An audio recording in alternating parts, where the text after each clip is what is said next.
All right, Shiv, how you doing, mate? Yeah, could be better, John. Could be better. Not quite the Friday night I had I know. in mind. We tend to, I tend to catch you on a game when it's just really miserable. I think Yeah. last time we spoke, it was bad. Has there been any good moments? I don't know. No, certainly not in this game. It's in the third time I've come on the channel and we've lost all three games. Maybe I should stop doing this. But no, I think it was just awful today. Really poor all round. The thing that struck me the most was the amount of misplaced passes. I'm talking simple passes into midfield. Højbjerg, who I love and I think has been phenomenal this season, Mm. plenty from him. Sissoko, a few out wide. The formation didn't work. Through at the back. We're just Yeah, lacking a creative spark in midfield to really bring the team forward. We saw players completely out of position. Endobele's ending up on either wing. He's definitely not supposed to be there. Serge Aurier's positioning was horrendous at multiple occasions today. And defensively, again, we concede. Stupid goal. When we were gifted 2 goals away, this is a I know. They gifted us those, didn't they? completely gifted. If you thought our defence was bad, wow. Rarely you find one worse in the game, but that was a contender. No, just poor. And I think it's not even a surprise anymore. That's the worst bit. I'm here. I'm not even feeling like depressed. I'm just so used to it. After Sunday's game, I predicted we would lose that game 3-1. Exactly how it went today. I did not think we'd win this game. And Predicted 2-2 for today. That was my prediction, and I got it bang on. But yeah, I mean, the thing is, though, would you not say that? Is there an argument to say it's a point gained? No, no, we should not at all. A point game doesn't do anything for us at all. You know, if we're serious about dropping the top 4, which even before this game that was not going to happen. You know, a point doesn't really do anything. There's a point we shouldn't have got. We should have lost that game. If it wasn't for Lloris, who I actually wrote off earlier in the season, last few games, he's made some incredible saves. I think they've gone under the radar a bit with how bad our defence is. I actually think that that's the best I've seen him play for a good few weeks today. Yeah, 100%. Again, Josh King at the end. Richarlison should have put the rebound in. They had other chances, Everton. They got through time and time again. So in terms of just where we go, I don't know. And that Kane injury, I mean, it could be his last game for us. Oh, don't say that, man. Don't. Thing to say, but we've got to face reality here. You just have to face the facts of the situation. That cup final next week, it's a cup final. I'm not going to write us off in a cup final. I'm never going to write us off in a cup final. I might write us off for top 4. Cup final is a one-off game. We're playing one of the best teams in Europe, who could go on to win the Champions League and everything else. So I don't know. We've got Southampton midweek.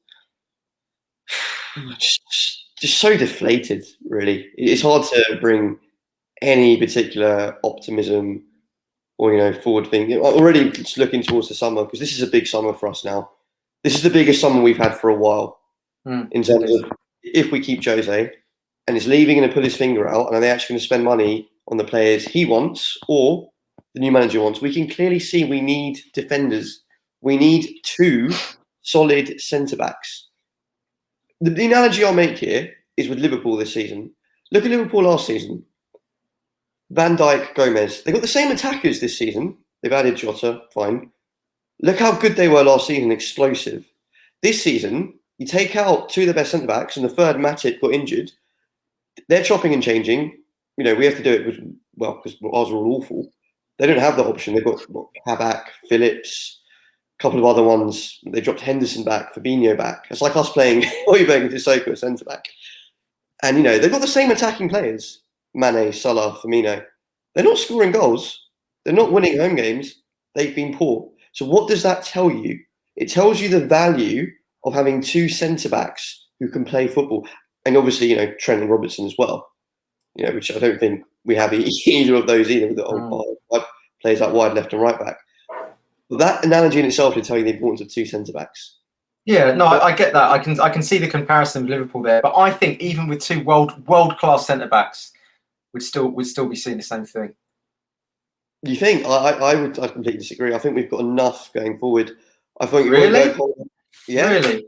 I mean, today's game, for instance, I mean, there's no identity, there's no personality, there's no passage of play, there's no directness, there's no thrust, there's no guile, there's nothing, there's no invention. It's just sideways, playing with fear, playing with caution, and that's been the whole season. And that's without the centre back argument. No, I also agree with you there. We lack completely direction. We lack a game plan, 100%. But I think a lot of that is down to chopping and changing defenders, and they have to drop so far deep that it makes it harder to build. If you play a defensive line 10 yards further up the pitch than what we do now, you'll find that some of those players get into the game a lot more. And listen, some of them need to clear out as well. Lamela needs to go. Lo Celso is just not delivering. We haven't replaced Eriksen, quite simply.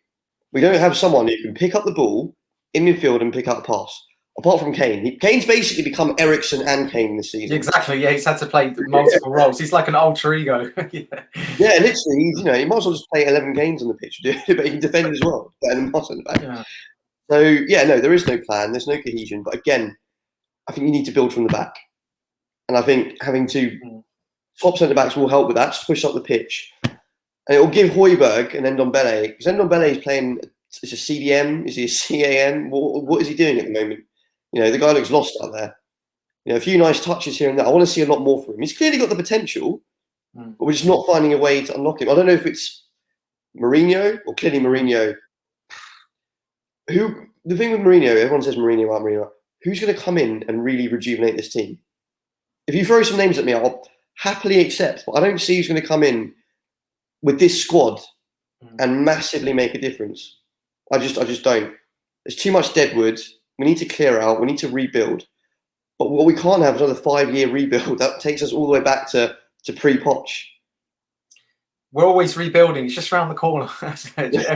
Ever since the 90s, it's just, the rebuild. I know what you mean, but I don't know. I mean, there's a lot of things wrong at the moment with the club. And we're missing, some good, like an Eriksen, but we're also missing a Dembele. We're also missing a Walker. We're missing like even a Danny Rose, a prime Danny Rose, overlapping. We're missing a prime Dele Alli. We're missing, there's loads of things that we're missing in this team. I think that we haven't really recovered. We haven't really plugged the gaps that were left. And I just think it was just left to go stale. And I think now we're feeling the effects of it. And I mean, what do you think going forward then? What would be your moves? If you're Levy, what's your move now for the summer? Well, I've made it quite clear on this. You can probably guess what I'm going to say. Just two centre-backs. That's two it. No, we need more than that. Yeah. I'm not saying these have to be 80 million pound centre-backs. There's plenty of good ones in the Premier League. Look at James Tarkowski. Vestergaard we're linked with. These aren't bad players. Liverpool got Van Dijk from Southampton. There are plenty. Anderson at Fulham. Joachim Anderson, he's doing all right. He's plays for Lyon, is actually his parent club. Maybe one of those, and maybe a Skriniar next to him. And obviously, Joe Rodon is not a bad centre back. I would certainly keep him. So there are options. There's options there. Two centre backs. I think we need a creative player.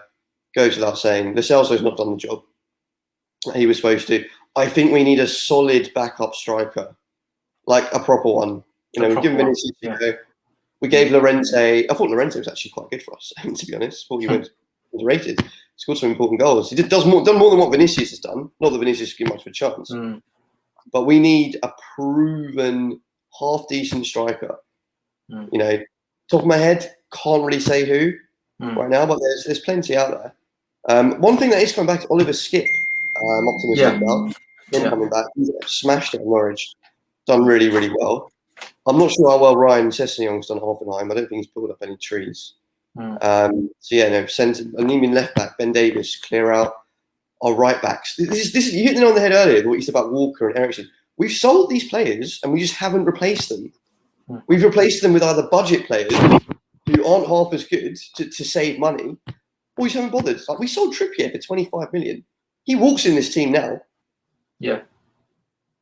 So I think it's bad business from the board. I think our scouts need some serious. Well, they need to change the scouts. Maybe get a director of football in. I don't know if we have one. I think Steve Hitchen maybe has that role. But we need someone who can actually properly scout good players. And we need the board to actually say, look, you know, we've had all this stuff about the stadium, and yes, it's a COVID market. A COVID market, we're not going to have the funds, you know, that we would have had beforehand. Pumped all this money into the stadium. We've got the best infrastructure of anyone in the league right now. You know, no one can compete with us infrastructure-wise. You know, City, United, Chelsea, you name it, ours is probably better or the same as. The only difference between us and them is we do not spend on players. We don't spend on the pitch where it really matters. And, you know, that's the issue. I'm not saying ENIC out, because if you say ENIC out, I mean, who's got 500 million to come in and buy us? You know, you can cry that for years if you want. It's not going to happen, really. So, yeah, I would, with Jose, I'm still very much torn. If you say to me right now, we'll keep Jose and we'll give him the players he wants, probably would keep him. If you say to me, we'll get a new manager in, but we won't spend as much on players, then I'd rather just the money we spent on the squad, regardless of the manager. I don't know what your thoughts on that are. Well, yeah, I mean, it's going to cost so much to get rid of Jose, and that might mean less on transfers. So I think the best thing to do is, as much as I said it would never work, and I've said that since day one, got a lot of abuse for it. I called out everything that was going to happen. I still see it happening like that, but I still think you should give him another transfer window, and then that will keep everyone quiet. All the people that just say the team's perfect, we just need 2 centre backs, they're going to have to learn the hard way in a way, because I think that people are going to realise that it's not just a case of bodging the gaps at the back. I think it's a structural issue, the way Jose's setting up the team. That's the problem. I think that for me is the main issue. But I would give him the transfer window. Then he's built the team in his image. And then about October, November time, there's nowhere to run now. That is a complete Jose team. He's been there 2.5 seasons, whatever it is.